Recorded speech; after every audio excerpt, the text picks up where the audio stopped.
नमस्कार मित्रों, स्वागत है आप सभी का आपके अपने चैनल पर और मैं आपके समक्ष डॉक्टर सुनीता वर्मा। आज हम बात करेंगे महान नाटककार आचार्य जयशंकर प्रसाद जी की। बहुमुखी प्रतिभा के धनी आचार्य जयशंकर प्रसाद हिंदी के सुप्रसिद्ध नाटककार हैं। हम सभी जानते हैं उनके ऐतिहासिक नाटक हिंदी में मील के पत्थर साबित हुए हैं। भारत के स्वर्णिम अतीत को अपने नाटकों की कथा वस्तु बनाकर उन्होंने एक तरफ तो भारतीय संस्कृति के मूल तत्वों को महत्व दिया है, तो दूसरी तरफ उन्होंने ऐतिहासिक पृष्ठभूमि का आधार भी इनका ग्रहण किया है। उनके नाटकों में इतिहास और कल्पना का बड़ा सुंदर समन्वय हमें दिखाई देता है। प्रसाद जी हिंदी के युग प्रवर्तक नाटककार माने जाते हैं। हिंदी नाटक साहित्य में प्रसाद के आगमन से प्रसाद युग का सूत्रपात हुआ और स्कंदगुप्त नाटक जो नेट जेआरएफ की परीक्षा, यूपीएससी की परीक्षा, स्नातकोत्तर की परीक्षा में जो लगा हुआ है, तो आज हम बात करेंगे स्कंदगुप्त नाटक की। बात करते हैं सबसे पहले इनकी कथा वस्तु की। स्कंदगुप्त नाटक जो लिखा गया था 1928 ईस्वी में, नाटककार जयशंकर प्रसाद की ये एक बहुचर्चित और नाटकृति है। इसके अंतर्गत इन्होंने गुप्तकालीन इतिहास, संस्कृति, राजनीतिक संघर्ष और जो आंतरिक कलह है, संकटकालीन स्थिति है, इन सभी का वर्णन बहुत ही अच्छे तरीके से किया है। इनके नाटकों की विशेषता है कि जो नाटककार का मुख्य पात्र है या कुछ पात्रों में अंतर्द्वंद चलता है, अपने मन की बात कहते हैं और वो आदर्शवादोन्मुख के ऊपर चला जाता है। ऐतिहासिक फलक का कल्पना के रंगों के साथ इन्होंने बहुत ही सुंदर प्रस्तुत किया है। मतलब जो इनकी कल्पना के रंग हैं उसमें ऐतिहासिकता का इतना सुंदर मेल है और इन्होंने इतना सुंदर मेल प्रस्तुत किया है। इस नाटक के कुल 5 अंक हैं और इसमें कुल 33 दृश्य हैं। 25 पात्रों की नियोजना की गई है।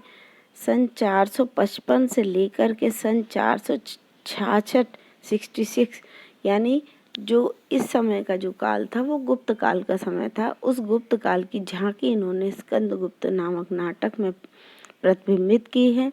स्कंदगुप्त की कथा हूण आक्रमणों की को लेकर के हूण युद्ध की जो समाप्ति हुई है, उसमें इन्होंने उस नाटक की मूल संवेदना को व्यक्त किया है।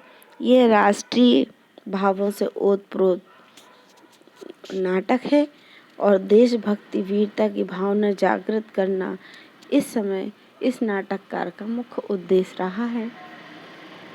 स्कंदगुप्त विक्रमादित्य नाटक का जो नायक है वो स्कंदगुप्त है, जो स्कंदगुप्त विक्रमादित्य के नाम से जाना जाता है और उन्हें विक्रमादित्य की उपाधि मिली हुई थी। स्कंदगुप्त गुप्त वंश का 275 ईस्वी से लेकर के 540 ईस्वी का उज्जवल जो भविष्य है वो है। उसके जीवन का एकमात्र उद्देश्य स्कंदगुप्त के जीवन का एकमात्र उद्देश्य आर्य राष्ट्र के गौरव की रक्षा करना है। वह यानी स्कंदगुप्त सच्चा राष्ट्र प्रेमी है, वीर है, देशभक्त है और स्कंदगुप्त के राज्यारोहण के पूर्व गुप्त साम्राज्य, आंतरिक कलह, बाहर की विघटन अवस्था, बाह्य आक्रमणों का शिकार इस नाटक की आरंभिक स्थिति में ही हमें देखने को मिलता है, जिसमें मुख्य पंक्ति है, अधिकार सुख कितना मादक और सारहीन है, हम तो साम्राज्यों के एक सैनिक है। कितनी बड़ी बात कही आचार्य जयशंकर प्रसाद जी ने स्कंदगुप्त नाटककार के मुख्य पात्र के द्वारा कि अधिकार नहीं बल्कि उन्होंने इसमें कर्तव्यों का निर्वहन करने वाले स्कंदगुप्त का इसमें वर्णन किया है। स्कंदगुप्त के समक्ष विषय स्थिति है समस्त सौराष्ट्र मलेच्छों से पदाक्रांत कर दिया गया है। ये जो पूरा सौराष्ट्र है उसमें मलेच्छाएं हैं, उससे वो पदाक्रांत कर दिया गया है। मालवा पर भीषण संकटों के बादल छाए हुए हैं। बाहर बर्बर हूणों के आक्रमण हो रहे थे और इधर राज परिवार में आंतरिक कलह चल रही थी, साजिश चल रही थी, षड्यंत्र चल रहा था और पारिवारिक विद्वेष का भी बोलबाला था।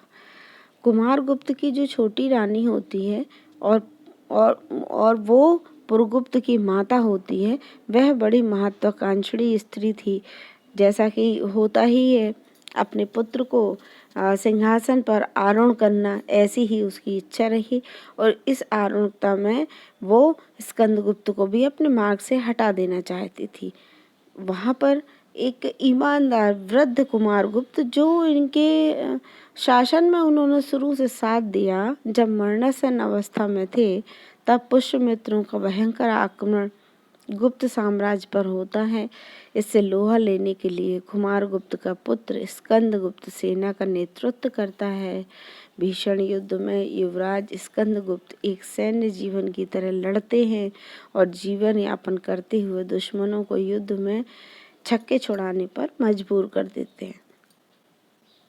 युद्ध क्षेत्र में स्कंदगुप्त एक सैनिक की तरह भूमि पर सोकर रातें काटता है। आप देखिए स्कंदगुप्त ने कितनी कष्ट सहे हैं, जबकि वह एक राजा का पुत्र था। वह चाहते तो सीधा सिंहासन ले सकते थे, लेकिन नहीं, जो नाटककार हैं आचार्य जयशंकर प्रसाद जी ने, उन्होंने अगर देखा जाए तो तत्कालीन समाज की उन्होंने व्याख्या की है कि हम कैसे जो है अधिकार को लेकर के और शांत रह सकते, जबकि आक्रमण चारों ओर से बर्बर तरीके से हो रहा है। उस समय गुप्त काल की जो अवस्था थी और जिस समय नाटककार ये नाटक लिख रहे थे, उस समय भारत देश की भी ये अवस्था थी और भारत पर अंग्रेजों का राज्य था। अंग्रेज भी इसी तरीके से बर्बरतापूर्ण व्यवहार कर रहे थे, तो ये उनका संदेश था लोगों के लिए।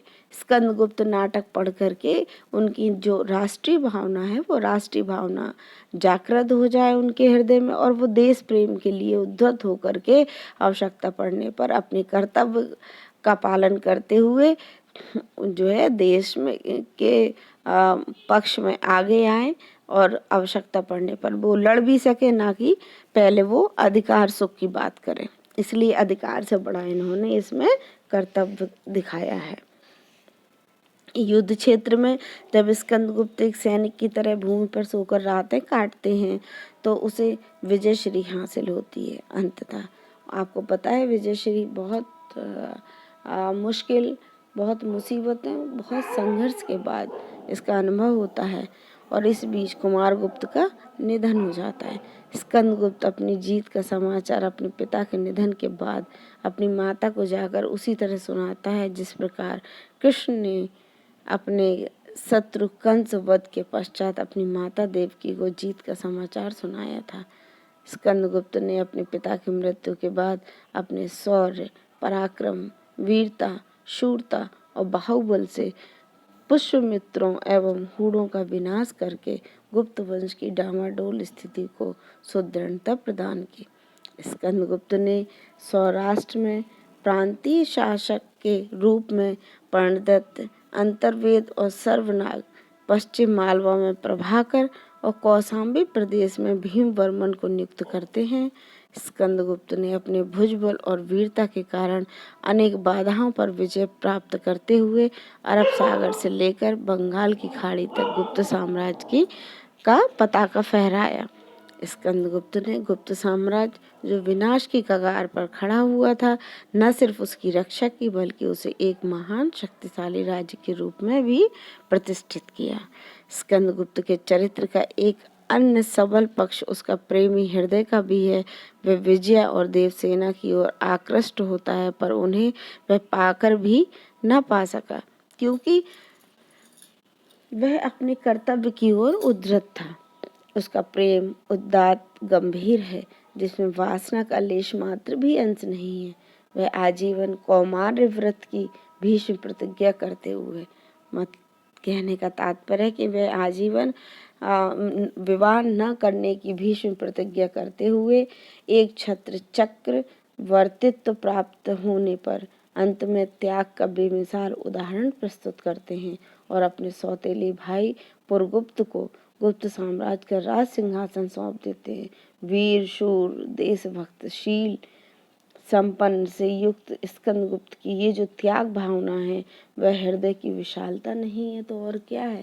क्या ऐसा कोई साधारण मनुष्य कर सकता? नहीं। शायद इसीलिए स्कंदगुप्त को विक्रमादित्य की उपाधि दी गई। तो आज के इस वीडियो में संक्षेप में मैंने स्कंदगुप्त की कथा वस्तु आपके समक्ष रखी। मैं इसकी विवेचना लेकर के आती हूँ अगले वीडियो में, जो कि आपकी परीक्षा के लिए अत्यंत उपयोगी होंगी। बहुत बहुत धन्यवाद। बने रहिए। आप मेरे इस चैनल पर सब्सक्राइब कीजिएगा, कमेंट ज़रूर कीजिएगा और लाइक अवश्य कीजिएगा, जिससे मेरा प्रोत्साहन बढ़ सके। बहुत बहुत धन्यवाद आप सभी का। नमस्कार।